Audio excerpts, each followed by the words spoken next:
Hey, what's good, y'all? It's your favorite greaseball music maker, Stinger, and today I'm going to be showing each and every one of you how you can make some Supertrap beats in the style of One Day and Glockley. Now, if you guys aren't familiar with either One Day or Glockley, you're lost, quite frankly. Obviously kidding, but they're both some very talented producers, and One Day specifically has made some of my favorite Supertrap songs like Green Goblin by Odetari and Loose Screw by Maddox. So if the names are unfamiliar to you, I heavily suggest checking them out. And I know I've done a ton of Supertrap tutorials in the past, but I wanted to narrow in on a specific subset of that genre. So without any further hoopla, the beat that we're going to be going over today sounds a little something like this.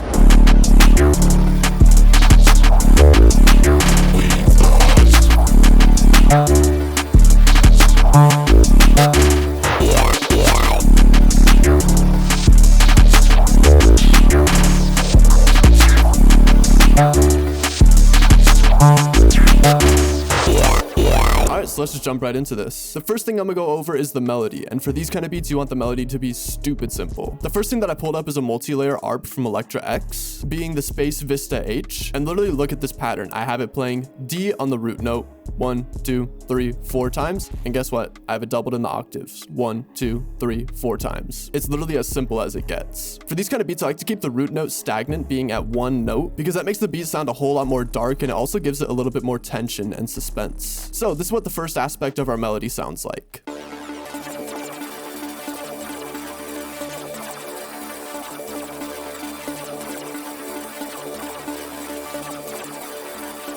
For the effects on that, I just have EQ taking out the low ends, a reverb, and a fruity delay too to widen it. And as far as creative effects go, I have Shaperbox 3 on the 8th ARP mover preset. And then I also have Portal on this custom preset that I made. And this basically just gives it those like really high octave crystal sounds. So without those creative effects, this is what this part of the melody sounds like.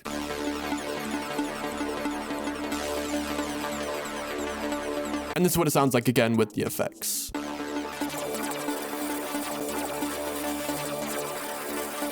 Just makes it a little bit more interesting. And the second and final part of the melody is going to be this ARP from Hive. And yet again, it's literally just playing the root note. Honestly, I feel like the melody could have been complete with just the first melodic component, but I threw this in just to give the melody a little bit more rhythm. That way it's not just an amalgamation of just ARP crystal sounds all over the place. So this is what the final part of the melody sounds like.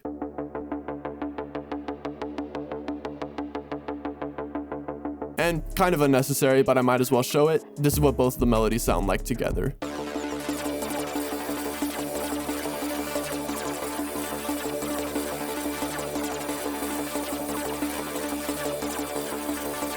As I said earlier, the melody is stupid simple. And that's because these drums are gonna make up for that simplicity. For Supertrap beats, especially in this style, you want the drums to be the main focus point. The melody in this case kind of just acts as a background layer in the beat, whereas the 808s and the hi-hats are the main focal point of the beat. So with that being said, let's go over the drums. The first thing I'm gonna go over is actually where all these sounds come from. And these sounds actually come from a ton of different kits. Firstly is my Invasion Supertrap drum kit. It contains over 200 custom sounds in the style of Supertrap, and it's what I mainly used for this beat. And when I say custom, I mean they're all made in Serum, so there are 0 recycled sounds. I also pulled some sounds from the Loop Legend 2023 drum kit, which has a ton of perfect sounds for not only making Supertrap, but also those like Nardo Wig and Southside type beats. And then I also have an Open Hat from Glockley's 6K free drum kit, as well as an 808 from the Starboy Rob stash kit. So now that I've covered where I got these sounds, let's go into the 808s. Now for these kind of beats, I like to have anywhere from 3 or 4 808s. And when you're working with multiple 808s, you want them to be distinctly different. You don't want to have like 4 different 808s that all sound the same, because at that point there's no point in having 4 different 808s. You want to have a bunch of different 808s that sound different because it gives it a point. So here are the 808s that I chose.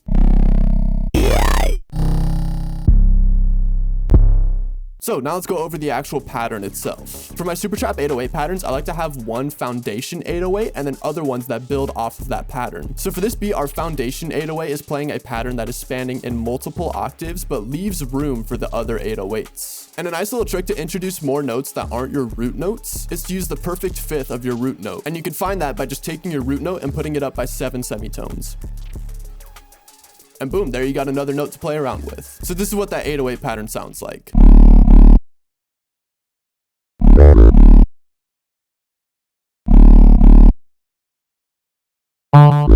As you can tell, it's a pretty good start to our 808 pattern, but it still leaves room for our other 808s to do their thing. The next 808 that I threw down is filling in some blank space after our first 808.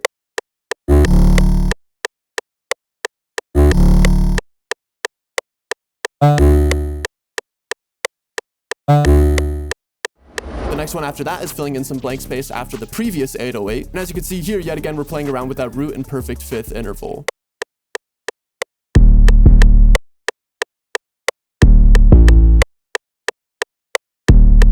This final 808 is super weird, so I wanted to use it pretty sparsely. So it just fills in the remainder of the space at the end of the pattern. So now this is what all of those 808s sound like together.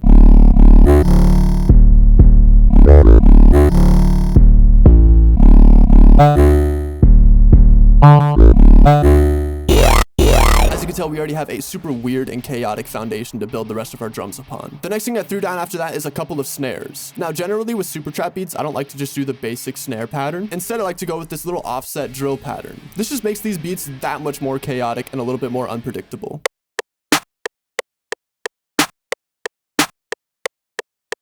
After that, I threw down the second snare playing this super crazy accent / roll pattern. Literally, my best advice for this is just to spam snares until they sound good. Obviously, you could leave some space for the open hats and hats to do their work, but at the same time, don't be afraid to go crazy with the snares. And one thing I do recommend as far as rolls is to use the 1/6 beat measurement. This isn't even some kind of like music elitist thing where like this sounds the best, so use this. I literally just like how it sounds, so if your rolls aren't sounding like how you want them to, then try the 1/6 step. So yeah, with that being said, this is what this crazy snare pattern sounds like.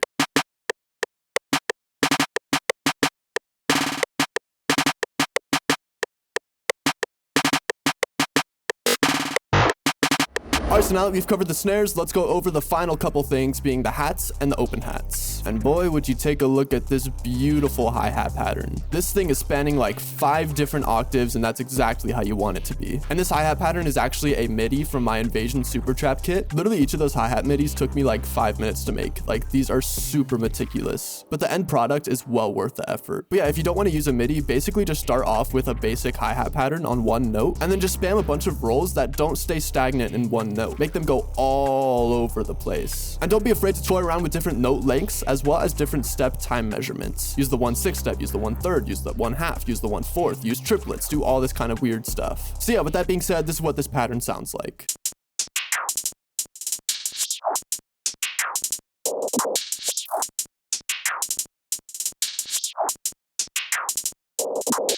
As for the effects, the only thing that I have down is Effectrix. And I just have it doing a little occasional tape stop, the occasional reverse, and the occasional filter. Little things, but it makes the hi-hat pattern just that much more interesting. Now after that, I threw down an open hat with an equally as crazy pattern. Now for this open hat, I boxed off the envelope, meaning if I play a note and release it, the sound immediately cuts. And what I did for this is I dragged in one of my Supertrap hi-hat MIDIs and then just erased the main hi-hat pattern so it only has the rolls. And as you can see, these things are all over the place. So this is what that sounds like.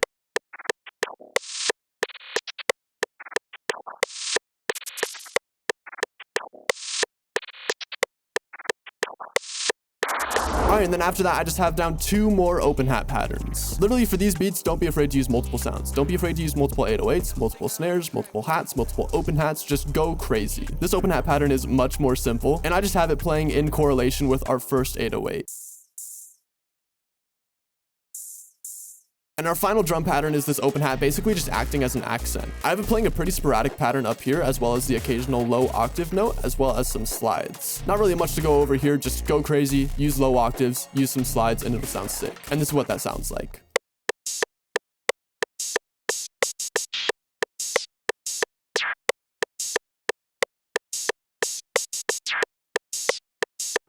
So I know that took a really long time, but with all of that together, this is what the drums sound like.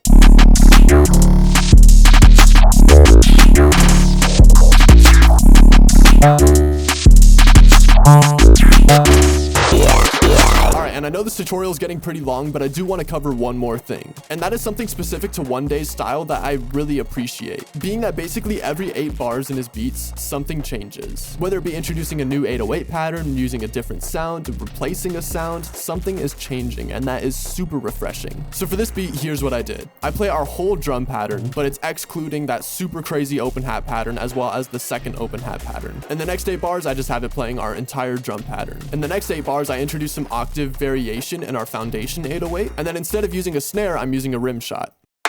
In the next 8 bars, I introduce some slide notes in our foundation 808, and then I also swap out our spins 808 for a Zay 808. And then for the next 8 bars, I completely swap out our foundation 808. And then for the next 8 bars, I make our counter snare pattern that much more chaotic by introducing some rolls. And so on and so forth. You don't need to hear all of it. But those are just some ideas for what you can do to introduce some variability in your beats. So yeah, that is going to pretty much cover how to make some crazy super trap beats in the style of One Day and Glockley. I really hope you enjoyed this tutorial and learned something new. If you have any questions, please feel free to throw them in the comments down below, and I will do my best to answer them. Also consider checking out my Patreon, where I post the FLPs to all of my beats in all of my videos, including this one. So if you wanted to study the mixing, the mastering, the arrangement, all that kind of stuff, it's right at your fingertips. And finally, consider subscribing, as I post 1 tutorial a week and 2 sound kits a month. Other than that, it's gonna be it. Peace.